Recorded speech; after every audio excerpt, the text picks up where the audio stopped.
Okay, check. All right. Showtime. Hollywood. Okay, so you good to go, Gene? Rolling? Okay.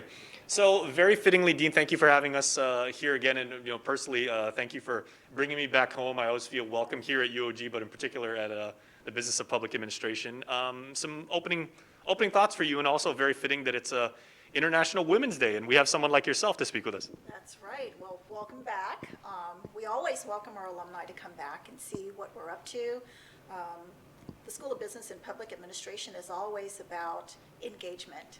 So we need our alumni like yourself to make their way back home, find out what we're up to, and reconnect with us. I think that's really important. So happy to have you back, and I welcome all the others to come and make their way to us soon. Well, thank you. And of course, the theme for this year's Charter Month, as it were, is transforming lives, advancing communities.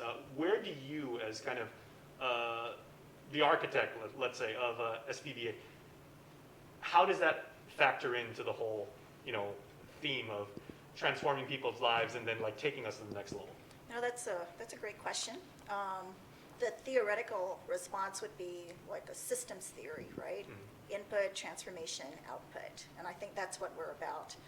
It's embracing members of our community who are seeking higher education opportunities and providing the courses, whether they're academic programs, certificates, workshops, and training, to transform them into something better or someone better than they were when they came in. And so we're hoping that the outputs would result in graduates with bachelor's degrees or master's degrees, entrepreneurs, federal contract recipients, you name it. That's what we're about. And I think that through our program offerings across the board, we have an opportunity to impact lives, to give people a greater, an upward step in terms of economic mobility, career advancement, and becoming meaningful contributors in our island community and across the region. All right. Well, that's a perfect segue, because I like how you said shine the light on economics, because what would you say are some of the school's academic strengths? Because when I went here from 92 to 96, all the scholars were in finance and economics. I majored in marketing, so that's what side of, that's where my SAT scores were. But how is it today, and where do you shape up as far as academic strengths? Well, I believe in equity, right? Isn't that the whole national conversation? So I think we need a diversity of disciplines represented in our community. So, marketing comes in a big way for organizations. They appreciate and value that. How else will people know that they exist? And so I think across all our academic programs, there is tremendous value in them. And what we're doing is diversifying what we offer. We're identifying more cooperative ways to work with our partner institutions in the region, the community colleges, even Guam Community College, who's right next door, our K through 12 pipeline, our career and technical centers. I think together we can create a pipeline of individuals who come with ready skill sets at different levels to contribute to the needs of our community. And so we value the partnerships that come out of that, those collaborations, whether they're informal or formal. I think they help to address the economic development needs of our island and our regions. I think they help to upgrade the kinds of educational opportunities that are available and that we can all share in that process of helping people grow. And I think it's just, providing for the well-being of our community together. I think that's an important message that we need to get out there, especially in line with the university's trajectory of advancing lives of members of this community. So our job is to transform in whatever way that we can, and I want to be honest that transformation can take place outside of our institutions of higher learning. Enlightenment is free. You can get that anywhere. But I think when you come to the University of Guam, there's a formal model in place where we have proven theories and applications that will help to augment the enlightenment that comes from outside and from the people around you. So, Absolutely. And you know, SBPA in particular has always stayed on the cutting edge of entrepreneurship, capitalism, community service, and innovation. So what do you anticipate as far as the changing needs of the workforce for business, for public administration, for criminal justice, and you know, how can UOG be a pipeline to turn out, you know, like the most competent, capable managers for those industries? well, you know, we have to be the trendsetter, and we have to be operating on the frontier, the frontier lines. When we think about the future of the workplace, we're thinking about increased automation through technology. We're thinking about hybrid working arrangements, you know, where we've seen through the pandemic that virtual work is possible. So it's adjusting to the demands of maybe this new generation of workers who value work-life balance and harmony. So I think those are, you know, some of the major changes that we're looking at, and we're hoping to be part of that and leading in that effort.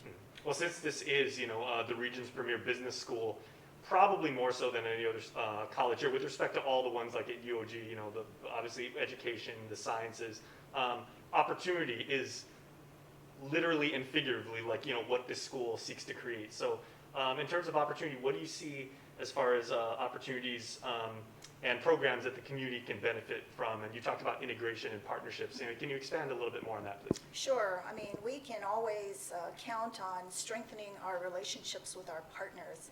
And our partners have been instrumental in our growth. One of the things I'm really excited about is launching our Masters of Accountancy program.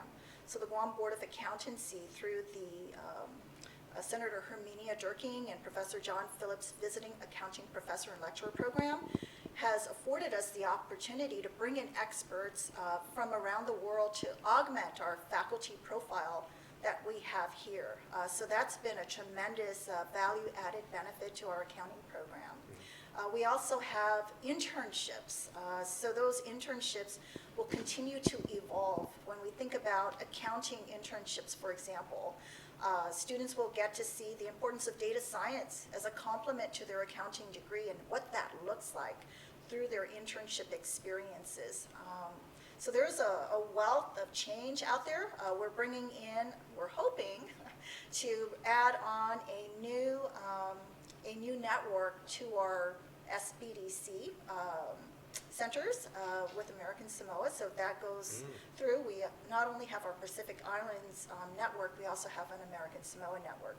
So what does that do? It widens our reach, definitely helps to expand opportunities for research and collaboration and partnerships. So we get to expand our view of, you know, what different activities are affecting the environment around us in a larger way. Now, as you sit from your vantage point, final question, looking at the future and, you know, like reflecting back, of course, on, you know, the achievements, some of the many distinguished alumni who have proudly walked, you know, these halls, you know, the wonderful new facilities that you have. What do you see as like the grand vision going forward? You know, the 3-year plan, the 5-year plan, the 10-year plan, even some strategies and everything that will be implemented, you know, when your career here is passed and everything. What do you see as like the ultimate goal for SBPA? What I'd like to see are movements towards augmentations to the bachelor's degree, the master's degree. So there's growth towards possibly adding a doctoral program. So we're exploring that right now. Definitely micro-credentialing and badging. So small incremental learning opportunities along the way. So education doesn't stop with your bachelor's degree or your master's degree. It should be a continuous lifelong learning experience. And so we're hoping that building in these credentialing along the way will help to upskill the workforce, whether they be alumni or people just seeking an opportunity to learn in small ways that would lead to bigger opportunities. Are you thinking DBA, PhD? We haven't gotten to that yet, so we're going to evaluate the resources that we have because that will definitely make an impact. But, you know, I'm leaning more towards a DBA. I think that has more practical applications, and I think that's probably more fitting for our environment. But we never know what the research will dictate or what the demands might be from our community. So we'll cross that bridge when we get there, but we're definitely exploring that. Okay, and final bonus question, because I wouldn't be a proud UOG alumni if I didn't give our beloved dean a pop quiz. Is there any way of going back and changing my grade in 1994 in Accounting 101 from B to A? Because I was right on the cusp of getting like an A. Is there any strings you can pull for that? You know, funny you say that. I'm ambitious when it comes to academic performance, and I remember in my doctoral program, I got a B+. So we're not all perfect, right? But what I learned from that is it's not really about the letter grade, it's what you received from that experience. And I tell you, that B+ is like 100% or more in terms of learning. So the value comes from the beholder. And if you value the experience that you received from that particular course with that grade, right, don't let the grade stand in your way. Because there's a whole world out there. And look at you, Jason. Hello. You're, you know, highly qualified. You have a brand that you built for yourself. And so no one cares about that grade. The fact is you received a degree and you made something of it. And I think that's important. Oh, well, thank you. I do appreciate it. But you know, the fanatic in me, I was like, man, I got a B, man. Well, let's go for that doctorate and let's challenge ourselves to get that straight A. There you go. Okay, thank you. Thank you very much, Dean. And BIBA UOG, BIBA SBPA. BIBA UOG, BIBA SBPA. Let me get that one more time. BIBA UOG and BIBA SBPA.